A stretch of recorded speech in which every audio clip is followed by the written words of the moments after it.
So I wake up this past Friday morning, my usual day off, feeling uneasy. It was Friday and I still didn't have a sermon. I just hadn't come up with anything. And the frustrating thing was that after a really busy week, I needed some downtime. But I knew that I probably wouldn't be able to find any with this hanging over my head. I just wouldn't be able to relax. So I went for a run.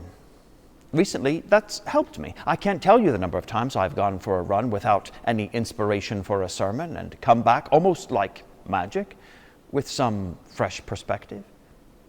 I don't know exactly why that is. I suppose I haven't really questioned it until now.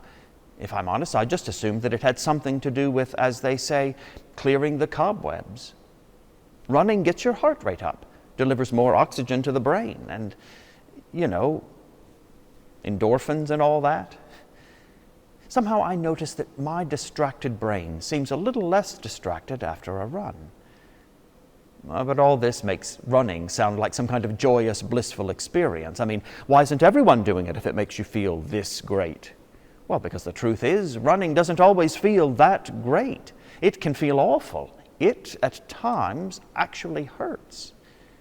And being out of breath is no fun. Your lungs burn. The sound of your own breathing fills your head.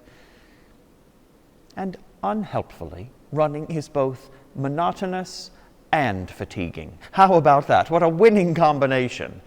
Oftentimes, the only thing going through your head is the desire to stop. Which put me in mind of today's gospel.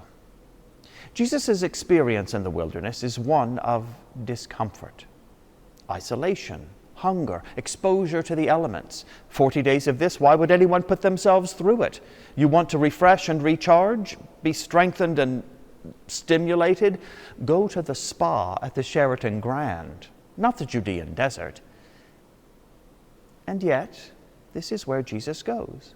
This is the place, the wilderness. He seeks to reorient himself, to sort things through. This is the place where he goes to be closer to God the Father.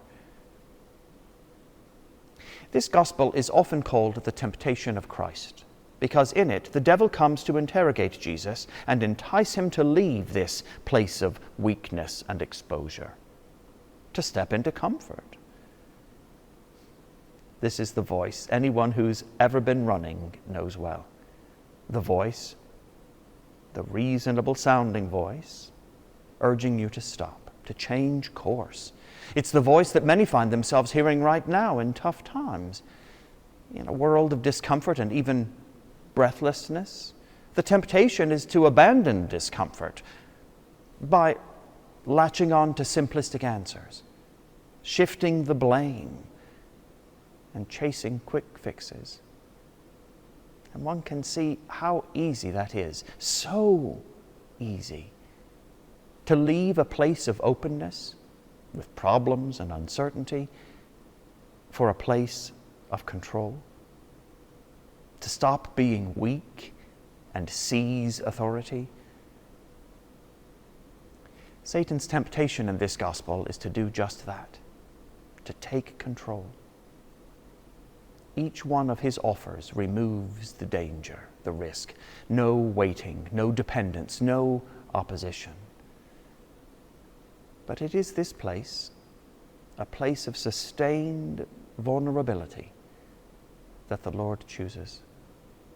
Not out of self-mutilation or punishment, but because this is where the padding is removed, the distractions thinned out. There's no hiding, no illusion of control, no pretending. Of course, that is difficult. And the temptation is to avoid it, to take shortcuts, or to leave the wilderness altogether. But here, this uncomfortable place is where things are laid bare, exposed for what they really are. That is why the Lord goes there. And perhaps why we must sometimes go there too.